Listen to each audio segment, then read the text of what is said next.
Staying on the topic of 9/11, it's been 20 years since the attacks and are still significantly affecting our everyday lives. So the big question, how do we cope with the trauma and also memorialize it at the same time? So joining us now to discuss is Dr. Carole Lieberman, the terrorist therapist and author of Lions and Tigers and Terrorists.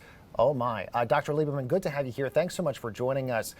Does memorializing 9/11 each year sort of help us with coping?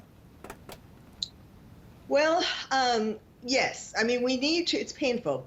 Whenever something happens to any of us from childhood, that a painful, traumatic memory, of course, we want the natural thing, actually, that our brain, our mind does, is to push it down into our unconscious because of the pain. However, in regard to 9/11, I have been noticing, as anyone really can tell, for 20 years, the commemoration has gotten less and less. And that is very dangerous, because those who forget history are doomed to repeat it. And we have seen this with Afghanistan. And we need to, it's painful to remember these things, but our very lives depend upon it. Because if we don't realize that terrorists it's not one and done. They are still planning to attack us. There have been attacks. The only reason why there haven't been recent major attacks in America is because of COVID. There haven't been a lot of people in one place, not at concert halls and so on. But terrorists are still planning to take over the West, and we have to build our resilience, our psychological resilience and our physical resilience, so that we can withstand this. And we also can't get complacent about our patriotism. That's one of the things, that really has changed in the past 20 years, that right after 9/11, we were all patriots. We were all, so appreciative for America, because we realized it could be taken away. The life we have could be taken away. But now we've become complacent, and we don't appreciate what we have in this country as much. Okay, so do you think that we're more vulnerable then to terrorist threats than we were back in 9/11, even though we haven't had a terrorist attack, luckily, thankfully, since 9/11, but do you still think we're more vulnerable here? Yes. I do a podcast called The Terrorist Therapist Show, and each week I take the top topics in terror and talk about it. So I've been following this.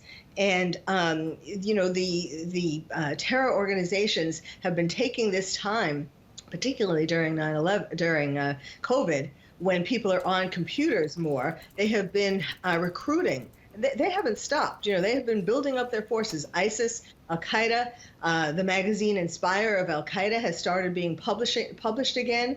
And there is no doubt that they are still planning. And of course, now, what's one of the reasons why it's even more dangerous is because of Afghanistan. The Taliban feels as if it won, and it's not just the Taliban. All of the ISIS and Al-Qaeda and so on also are claiming victory in a sense, and they are all in one country now. I mean, they're all over the world, but I mean, in one country, they're able to nurture each other and nurture their plots. So, and the people from Al-Qaeda, in fact, the man who was the number one protector of Osama bin Laden, he has just come back to Afghanistan. It's a hotbed of terror plots. And they see that we aren't as strong in terms of our leadership and so on. We've stopped watching it. We've dropped our guard. And they are definitely, that's why it's so important. Now we have a generation, anyone who is less than 20 years old, of course, wasn't born on the day, and they don't have that same gut feeling of what it was like. And that's why we have to teach our children about really what terrorism is, what happened on that day. And I wrote a book called Lions and Tigers and Terrorists, oh my, How to Protect Your Child in a Time of Terror.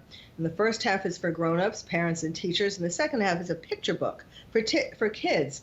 Really, what is a terrorist? Why do terrorists want to hurt us? The whole thing. It's the birds and the bees talk for the 21st century. Parents have to have this talk with their kids so that they understand, so that we're not blindsided. Dr. Lieberman, thank you so much for sharing your views this morning.